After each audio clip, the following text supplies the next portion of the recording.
Bu, permisi Bu, mau makan Bu. Oh iya mas, sama apa mas? Pakai itu Bu, nasinya yang agak banyak Bu ya. Pakai telur dadar, kerang, Digoreng sama sayur ya atau Bu. nasi Oh uduk, iya mas, kita boleh. adalah bangsa yang bilang, belum sarapan sampai makan nasi. Dari politik penyeragaman, ketahanan pangan, hingga perubahan iklim yang mengancam, inilah cerita sepiring nasi di meja saji. Anda sedang mendengarkan Sains Sekitar Kita. Sains Sekitar Kita. Produksi KBR dan The Conversation Indonesia. Kalau mau tahu betapa pentingnya nasi buat orang kita, bukalah kamus. Kita punya kata padi, gabah, beras, dan nasi. Sementara orang Inggris hanya bilang rice. Lalu kenapa kita selalu makan nasi? Ini tidak lepas dari kebijakan pemerintah masa lalu ya, terutama era Pak Harto. Semua PNS kan disediakan beras ya, jadi salah satu komponennya itu ada tunjangan beras ya, termasuk pegawai yang ada di Papua, yang ada di Gorontalo, pokoknya yang daerah-daerah yang asalnya mungkin tidak mengkonsumsi beras, sekarang beras. Dan beras yang diedarkan kan beras putih yang telah disosok ya. Sejalan dengan kita juga bisa swasembada beras ya, terjadi pergeseran begitu. Profesor Ahmad Sulaiman, Guru Besar Ilmu Gizi dan Ketahanan Pangan dari Institut Pertanian Bogor. Meningkatkan produksi beras yang menjadi pangan pokok daripada rakyat kita. Sampai di sini cerita nggak begitu nikmat. Gunakan tentara sampai ke desa-desa, pemerintah minta setengah memaksa agar Pak Tani tanam jenis beras tertentu, pupuk tertentu, pestisida tertentu, biar hasil sawah melimpah. Jalur produksi dan distribusi dikontrol ketat. Koperasi unit desa jadi ujung tombak. Hasilnya memang hore, tapi kelak jadi haru. Lahan rusak, petani kecanduan benih, pupuk, dan pestisida. Beberapa varietas padi Nusantara menghilang.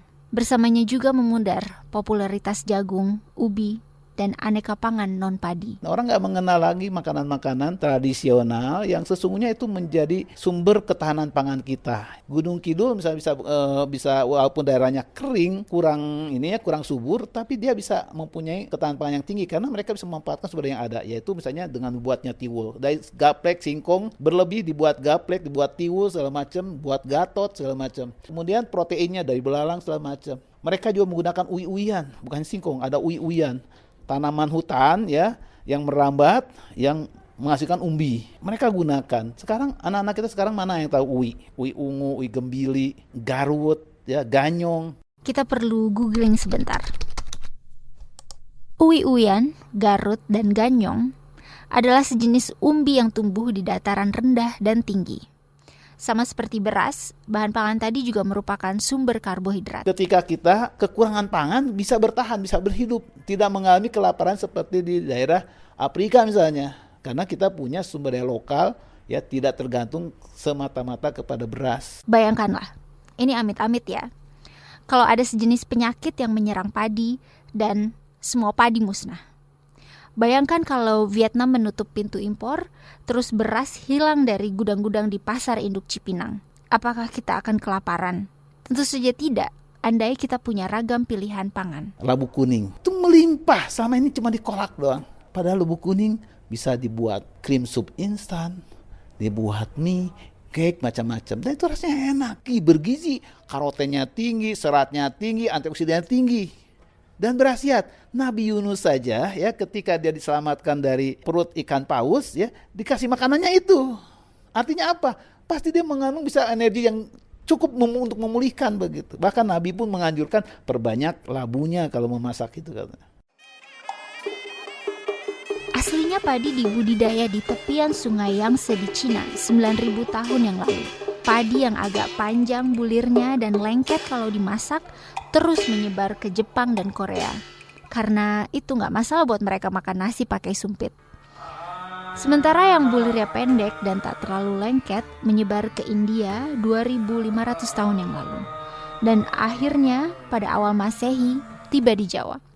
Sejak itu, Jawa berkembang jadi gudang beras buat Nusantara dan sekitarnya.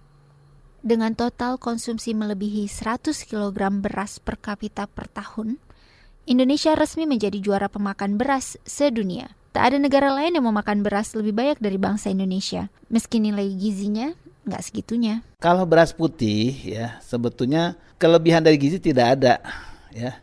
Kelebihannya cuma dari rasa saja.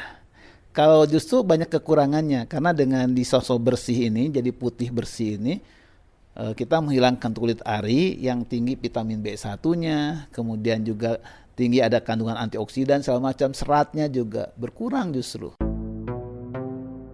Lantas tibalah kita di zaman now, di mana perubahan iklim jadi mantra, musim tak tentu, air mengering, dan kerusakan lingkungan sudah pasti mengganggu produksi beras. Tapi dalam konteks ini, budidaya beras, bahan pangan nomor 2 paling banyak dikonsumsi di dunia, malah mempercepat laju perubahan iklim.